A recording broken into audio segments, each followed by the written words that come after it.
is what makes a really good emerald. So the simple answer is exactly that, the color. The color of an emerald, and pretty much most colored gemstones, is what determines the value overall. If everything else was perfect, but the color wasn't great, well, then it's kind of missing the point of a colored gemstone. People often ask about, they come into the shop and might say, I'm looking for a 4-carat emerald.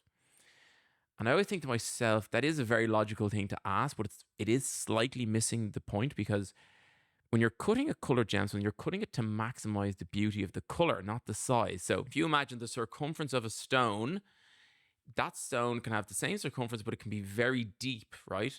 And that depth can enhance the color. So it's actually just there to enhance the color, but it'll make the stone very heavy.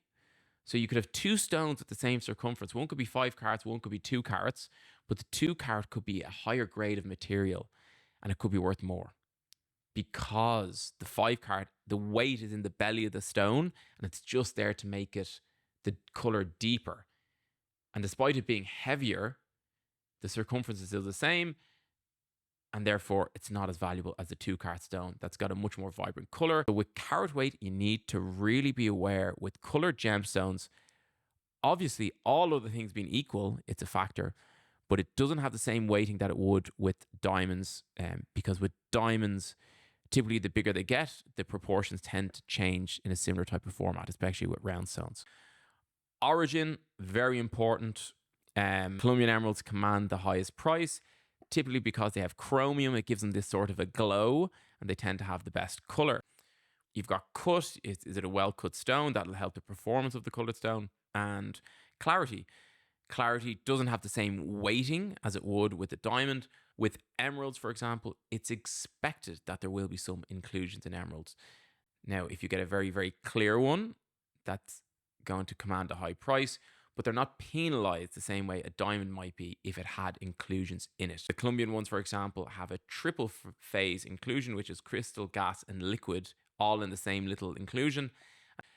But once the inclusions aren't offensive to the naked eye, they're not really going to impact the value of the stone that much. And that takes us back to the start with the question, what makes a really good emerald?